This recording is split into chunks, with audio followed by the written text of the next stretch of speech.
ये रिश्ते होते हैं बहन के। वो 70 साल के भाई को लाल कह देती है। अल्लाह अकबर। के भाइयों की जिम्मेदारी नहीं बनती कि वो बहन को मां का दर्जा दे दे? हम हैं कहां, किस जगह चल रहे हैं?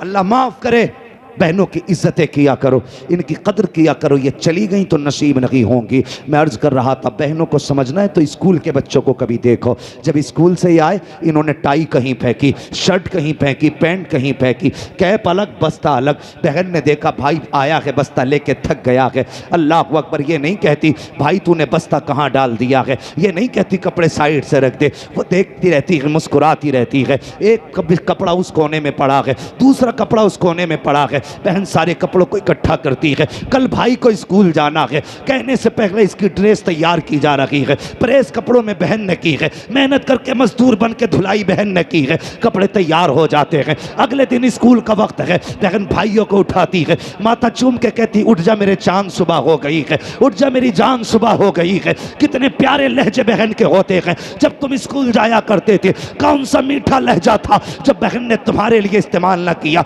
कभी माथा चूम के उठा रही है, कभी हाथ चूम के उठा रही है, कभी पैर के तलवे चूम के उठा रही है। बहन ने उठाया के तैयार किया है, ड्रेस पहनाई है, भाई तैयार हुआ है। बहन ने टिफिन तैयार करके हाथ में दे दिया। जब टिफिन तैयार करके बहन हाथ में दे चुकी है, बहन बैठ करके भाई के पैरों में अपने हाथ से जूते पहना रही है। और तू हाथ से तो पट्टा नहीं दे सकता, वो तेरे पैर पकड़ के जूते पहना रही है। और जब तूने 2 कदम बढ़ाए, ठोकर लगी, तेरे पैर पे मिट्टी लगी, तूने कहा बहन जूता सन गया है। वो अंदर नहीं गई है, न एक पुराना कपड़ा नहीं देखा है, गंदा कपड़ा नहीं देखा। जब तूने कहा जूते पे मिट्टी लग गई है, तेरी बहन ने अपना वो दुपट्टा जो सर की इज्जत भी है, जो सर का वकार भी है, जो बहन की शान भी है, जो बहन की आन भी है, उसी दुपट्टे का कोना पकड़ती है, जूता साफ करना शुरू कर देती है।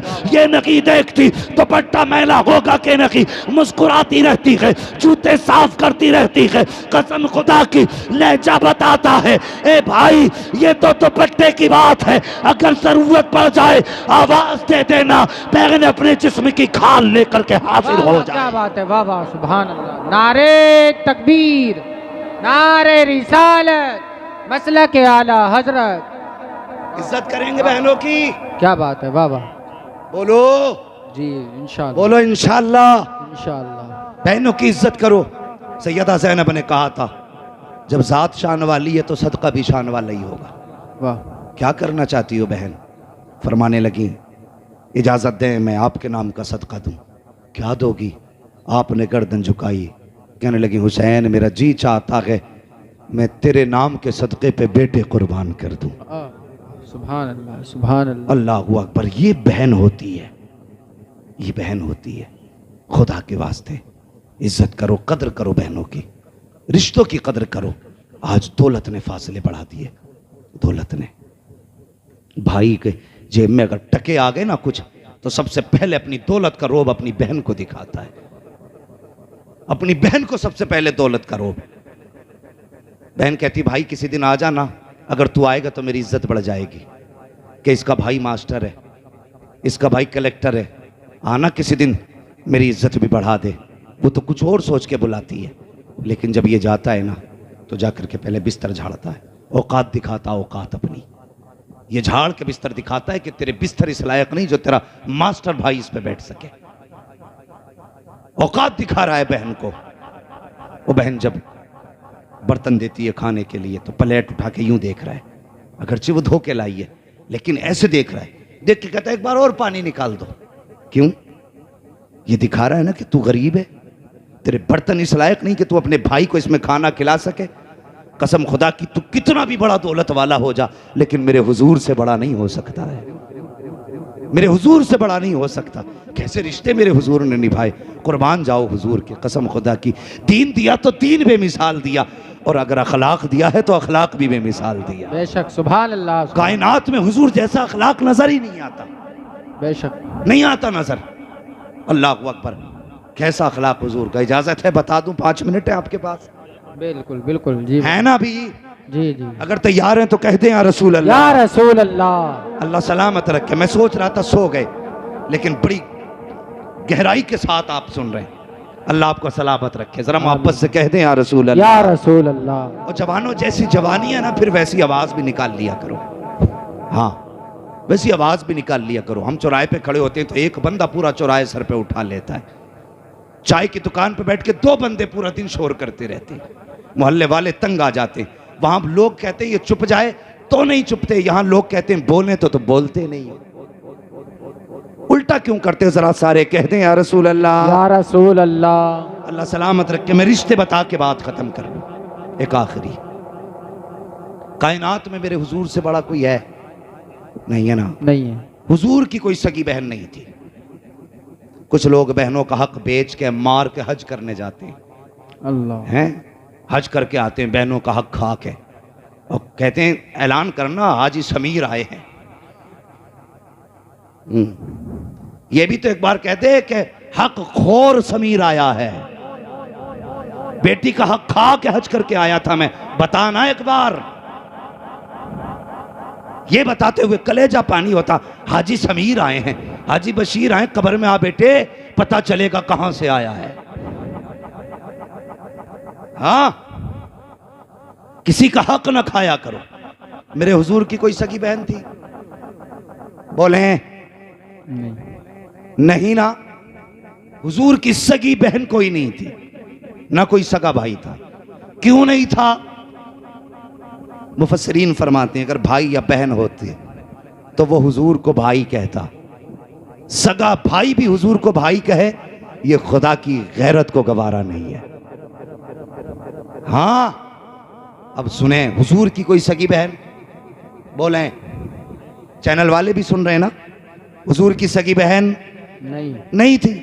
एक सौतेली बहन थी, लेकिन हजरत उम्मे हानी चचाजाद बहन थी, चचेरी बहन जिसे हम लोग बोलते हैं।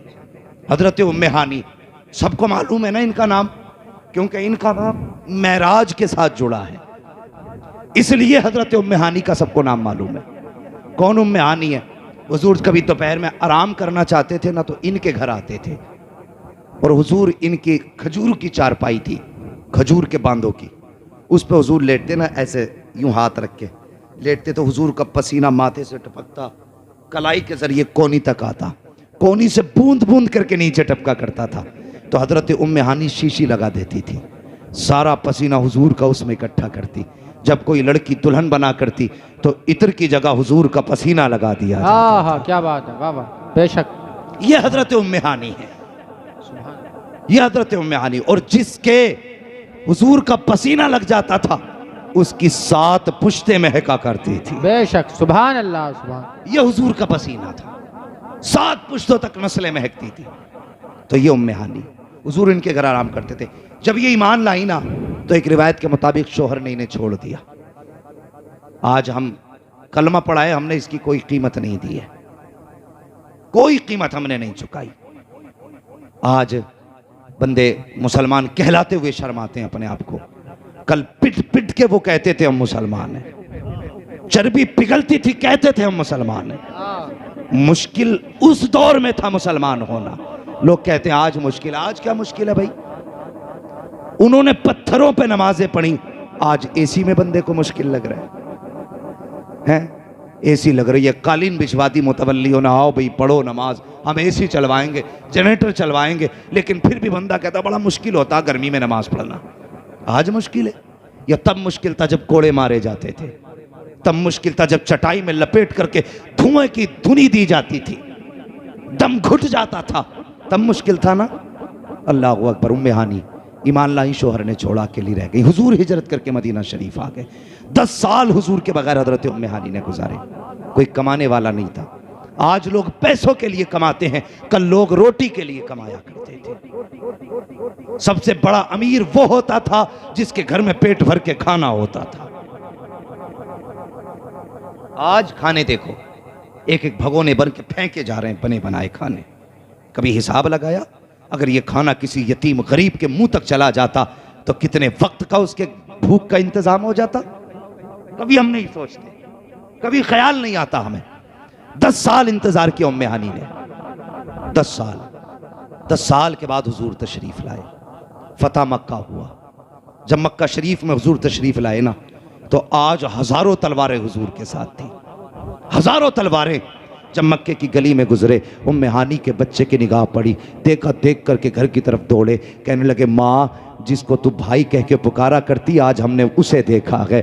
माँ ने कहा क्या कह रहे हो? हाँ माँ, जिन आंखों की तारीफ करते तुम नहीं थकती आज हमने उन आंखों को देखा है। जिस चेहरे को कहती है ना चांद से ज़्यादा हसीन है, हमने उस चांद से चेहरे को देखा है। माँ कहती क्या कह रहे हो? हाँ माँ, जिनकी तू बात बताती है कि वो हमारे घर आके लेटा करते थे, आज में हमने उन्हें मक्के में देखा है। हजरत उम्मे हानी कहती हैं हुजूर की आमद की खुशी से खबर सुनी है, मेरा कलेजा खुशी से उछलने लगा। अचानक बच्चे कहते हैं ए माँ, कल वो गुर्बत का दौर था जब हमारे घर आके बैठा करते थे। ए माँ, तू कहती है तुझसे उनका बहन भाई का रिश्ता है, क्या आज वो सरदार बन के आए हैं, आज भी अपनी गरीब बहन के घर आएंगे? ए माँ बताना, आज उन्हें अपनी गरीब बहन का घर याद होगा? उम्मे हानी कहती है जब बच्चों ने इतनी बात कही थी तो मैं शशोपंज में थी, अगर हाँ कहती हूँ नहीं आए तो क्या होगा, ना कह देती हूँ आ गए तो क्या होगा? कहती मैं सोच ही रही थी कि मेरे मुंह से निकल गया बेटे वो जरूर आएंगे, कभी इतनी बात कही थी। थोड़ी देर गुजरी है कि दरवाजे पे दस्तक होती है, मैंने कहा मंदक कलबाब, दरवाजा किसने बजाया? आवाज आती है अना मोहम्मद रसूलुल्लाह का। जैसी इतनी आवाज आई है मेरे बच्चों ने छलांग लगाई, जाके कोई हुजूर के कदमों से लिपट गया, कोई दामन से लिपट गया। कहते हुजूर ने पर्दा हटाया, मैं आका को देख रही थी, आका मुझे देख रहे थे। कहती मुझे आंखों पे भरोसा ना था, लगता था जैसे कोई ख्वाब नजर आ रहा हो। अल्लाह अकबर। कहती हुजूर मुझे देखते रहे। उसके बाद सरकार ने फरमाया उम्मे हानी घर पे ही खड़ा रखोगी या अंदर आने की भी इजाजत दे दोगी? कहा जैसे हुजूर ने इतना कहा है। मैंने कहा या रसूल अल्लाह ये घर भी आपका है, हम भी आपके हैं, इजाजत की जरूरत क्या है, अंदर तशरीफ ले आइए। अब सुने वो बेगैरत भाई जो बहन के घर जाके बिस्तर झाड़ा करते हैं, कान खोल करके सुने। उम्मे हानी कहती है जब हुजूर अंदर आए हैं मेरे घर में बिछाने के लिए बिस्तर भी ना था, चारपाई भी ना थी। आका आए हैं, आपने दाएं बाएं देखा, एक टूटा हुआ चटाई का टुकड़ा पड़ा था,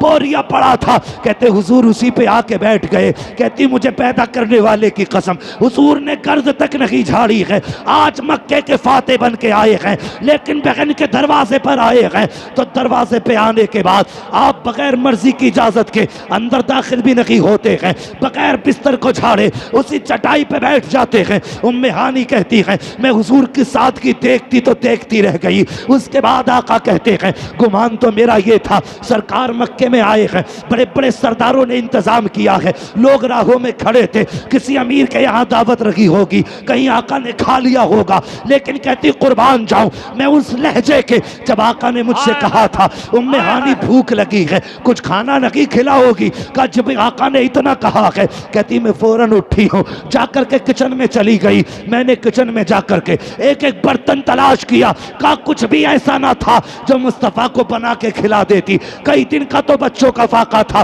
बनाने के लिए कुछ भी ना था, लेकिन मैं शर्म की वजह से जब किचन के अंदर रुक गई। आका करीम तो दिलों के हाल जानने वाले हैं, सरकार फरमाते हैं उम्मे हानी कुछ भी ताज़ा ना बनाना, जो रखा हो वही लेके आओ। कहती जब सरकार ने इतना कहा जो रखा है वही लेके आओ, मुझे याद आया मेरे घर में एक जौ की रोटी का टुकड़ा है जो कई दिन का रखा हुआ है। कहती मैंने वो टुकड़ा उठाया, थोड़ा सा प्याली में सिरका लिया, जाके आका की बारगाह में पेश कर दिया, या रसूल अल्लाह मैंने ये लाई हूँ। आका करीम के आगे रखा। अब सुने जो बहन की रोटियां देख करके माथे पे लकीरें डाला करते हो, उम्मे हानी कहती हैं सरकार ने रोटी को देखा, चेहरे पे लकीर नहीं आई, माथे पे बल नहीं आया, आंखों में गुड़ी नहीं आई है, बल्कि रोटी को देखा मुस्कुरा दिए। उम्मे हानी कहती हैं मुस्तफा ने मुश्किल से टुकड़ा तोड़ा, तोड़ने के बाद उसको सिरके में भिगोया, भिगोने के बाद मुंह में रखा। कहती मैं देख रही थी चबाने में आका को दिक्कत हो रही है, लेकिन चेहरा नहीं बिगाड़ा है, गुस्सा नहीं किया है। का हुजूर चबाते जा रहे हैं, मुस्कुराते जा रहे हैं, चबाते जा रहे हैं, मुस्कुराते जा रहे हैं। उम्मे हानी कहती है आका ने पानी के जरिए बड़ी मुश्किल से वो रोटी का टुकड़ा खाया, और जब खा चुके तो ये नहीं कहा था ये क्या खिलाया है, बल्कि हाथ उठा के कहते हैं या अल्लाह तेरा शुक्र है जो लजीज खाना तूने 10 साल पहले बहन के दस्तरखान पे खिलाया था, वही लजीज खाना आज तूने फिर से खिला दिया। नारे तकबीर, नारे रिसालत, उलमाए अहले सुन्नत, मसलके आला हजरत, नारे तकबीर, नारे रिसालत। ये किरदार मेरे हुजूर ने दिया।